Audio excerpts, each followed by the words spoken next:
Today is Monday, Parashat Shelach. Parashat of this week tells us about the spies being sent by Moshe Rabbeinu to spy on the land of Canaan. What is the connection between this parasha and the end of last week's parasha? Where last week's parasha spoke about Miriam being punished. She was a prophetess, the sister of Moshe. She was punished with leprosy because she spoke Lashon Hara. She spoke negatively about her brother Moshe Rabbeinu. This parasha connects to last week's parasha because in this parasha we have the spies that went. There were 12 of them, one representing each one of the tribes, leaders of the people. The 12 people went to spy on the land of Canaan, and when they came back, 10 of them spoke bad about the land of Israel. And the Jewish people started crying. That date was the 9th of Av, and they were told they cried in vain. In history, many calamities happened on the same date in the Jewish calendar.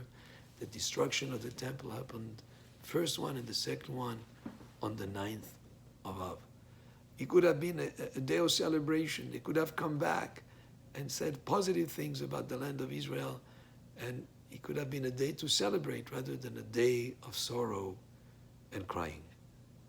But one of the things that they noticed and they saw, but they did not present it based on really what it was, is every place where they went, they saw a funeral taking place.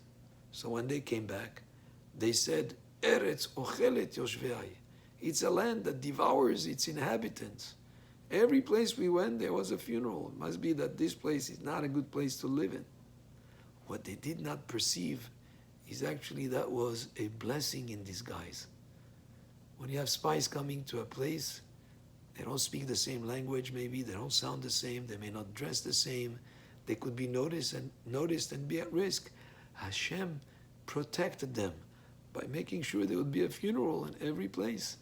And by doing so, He actually saved them rather than them being exposed. They were protected and not noticed.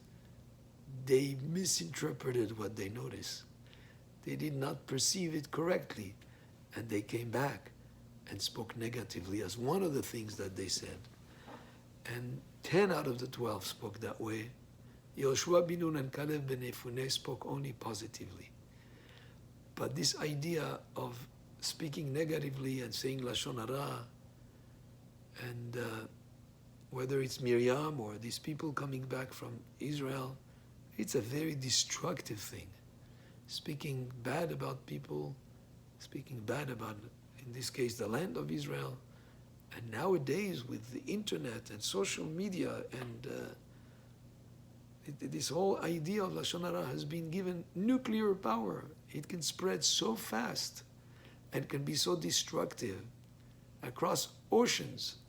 It can go and cause prejudice against people. It can infuriate masses. It can cause things that are very destructive, and sometimes it could be even fake news or incorrect news or unperceived news or news in a way, or information or misinformation that could be very, very destructive. And that's why we have to be very careful how we speak, because it's not just the people right next to us that can be affected. If something gets on the internet, it could go very far and very fast and very wide. And it's one of the lessons of the parasha of this week.